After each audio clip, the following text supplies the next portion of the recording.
चढ़ावा चोरी के मामले में जैसे जैसे जांच आगे बढ़ रही है, हर दिन नए खुलासे हो रहे हैं। प्रभु श्री राम की मंदिर से चढ़ावे की चोरी में शामिल एक किरदार एक एक करके अब सामने आ रहे हैं।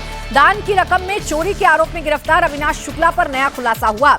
अविनाश अपने भाई अभिषेक शुक्ला के साथ योग सेंटर में रहता था। इसी योग सेंटर से 5 जून को 5 लाख रुपए की रिकवरी हुई थी। अभिषेक ने ही अविनाश को मंदिर में नौकरी दिलवाई थी। अविनाश शुक्ला पर दान के पैसों को काउंटिंग रूम तक पहुंचाने की जिम्मेदारी थी।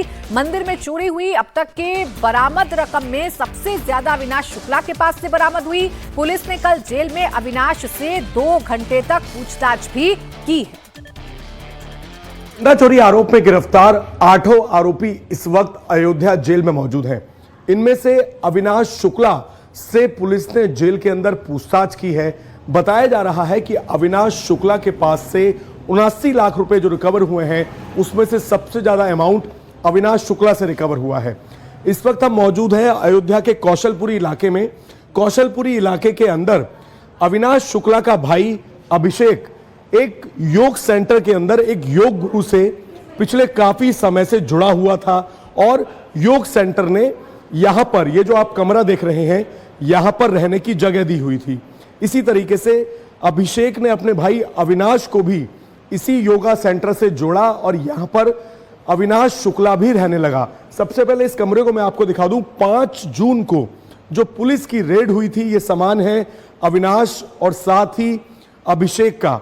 यहां पर पुलिस की रेड हुई थी और बताया जा रहा है कि इन ट्रंक के अंदर से ही कैश को बरामद किया और कैश बरामद करके पुलिस यहां से लेकर गई, जिसकी सीसीटीवी फुटेज सामने आई। उस वक्त आधिकारिक तौर पर शिकायत नहीं दी गई थी।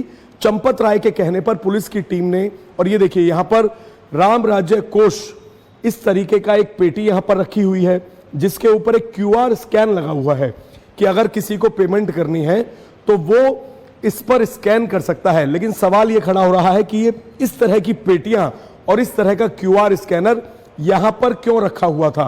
ये चीजें मंदिर में होनी चाहिए थी, लेकिन इस कमरे के अंदर अविनाश और अभिषेक ने ऐसे बक्से क्यों रखे हुए थे।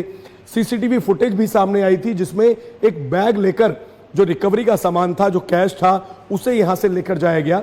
इस योग सेंटर से जुड़े हुए जो लोग हैं वो हमारे साथ मौजूद हैं, उनसे एक बार बात कर लेते हैं। मैम, क्या नाम है आपका? जी, सीमा तिवारी।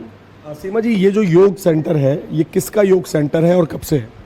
ये पिछले 20-22 वर्षों से डॉक्टर चैतन्य जी का सेंटर है और यहाँ पर निरंतर 365 दिन योग साधना का कार्य चलता है और हमारे सभी साधक करीब 150 लोग यहाँ प्रतिदिन अभ्यास करते हैं।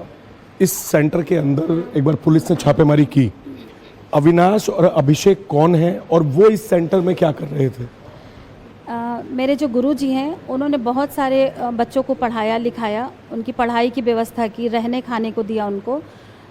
और ऐसे कई सारे बच्चे हैं जो यहाँ पढ़ लिख कर अलग अलग जगहों पर जॉब कर रहे हैं। उसमें से एक अभिषेक भी है। अभी पिछले 2-3 साल पहले शायद उसकी नौकरी लगी, प्राइमरी में अध्यापक है। उसके बाद जैसा सभी करते हैं कि एक बच्चे को नौकरी मिलती है तो सोचता है कि मैं अपने सभी भाइयों बहनों की मदद करूं, तो वो अपने भाई को लेकर आया यहाँ करीब 1.5 साल पहले और अविनाश को लेकर आया। और अविनाश बहुत शांत रहता था, ज़्यादा बात नहीं करता था। फिर उसकी नौकरी राम मंदिर में पता चला कि उसकी नौकरी वहाँ लग गई और फिर बाद में अभी पता चला कि गबन में उसका नाम आया।